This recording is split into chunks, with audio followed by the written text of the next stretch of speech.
Doctor Neeraj Saxena एक बहुत बड़े देश के वैज्ञानिक हैं और कोलकाता के एक विश्वविद्यालय के कुलपति भी हैं। सरल स्वभाव वाले, सादा भाव में रहने वाले डॉक्टर नीरज सक्सेना बहुत ही शांत स्वभाव में रहने वाले हैं। एक दिन केबीसी का जवाब दे करके, केबीसी के सवाल का जवाब दे करके उन्होंने केबीसी में बैठने का अपना स्थान बनाया और वे केबीसी में खेलने लगे।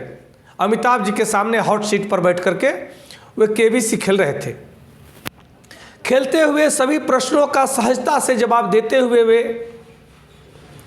3,20,000 तक पहुंच गए। फिर ब्रेक होता है। ब्रेक के बाद अमिताभ जी आते हैं, कहते हैं कि डॉक्टर सक्सेना जी अब हम दूसरा राउंड खेलते हैं।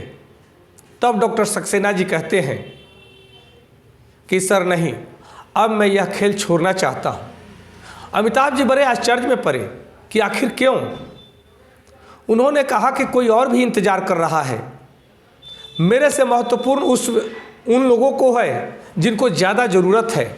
मैंने काफ़ी कमा लिया और मैं इतने में असंतुष्ट हूँ, मुझे और कुछ नहीं चाहिए।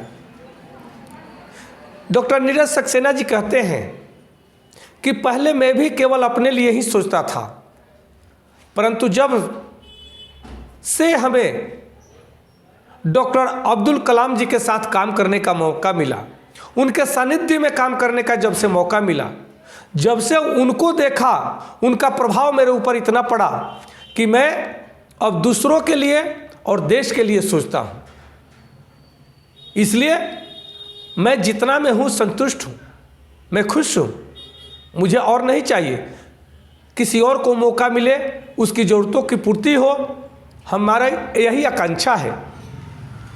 फिर ऐसी बातें कहते हुए वे क्विट कर जाते हैं, खेल को छोड़ देते हैं। थोड़ी ही देर में एक लड़की आती है और वह हॉट सीट पर जगह बनाती है और बैठती है और वह अपनी कहानी कहते हुए बताती है अमिताभ जी को कि मेरे पिता मेरी माँ को और मैं 3 बहनों को इसलिए निकाल दिया क्योंकि उन्हें कोई पुत्र नहीं था।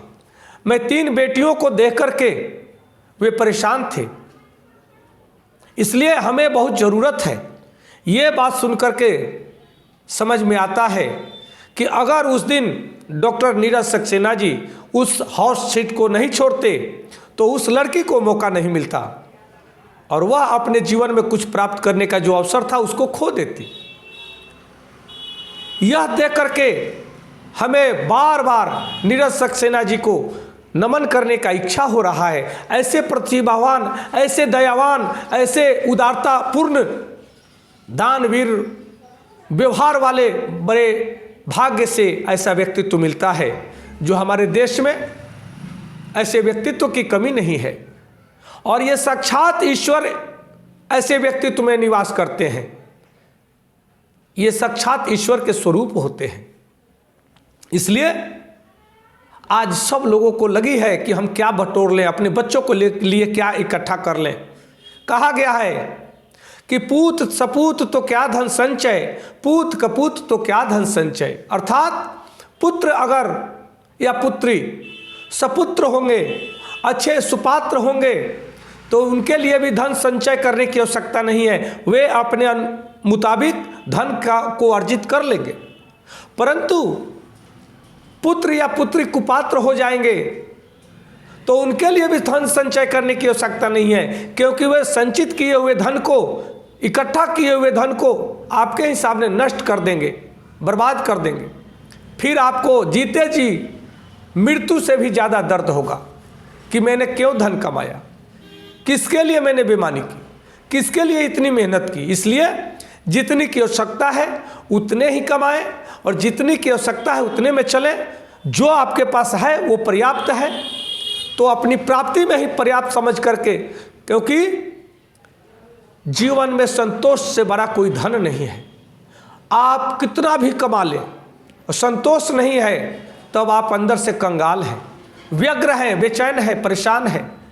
परंतु आप मेहनत से जो भी कमा रहे हैं उसमें अगर आप संतुष्ट हैं, संतोष है आपको, तो आप जैसा धनवान कोई नहीं है। नमस्कार, धन्यवाद।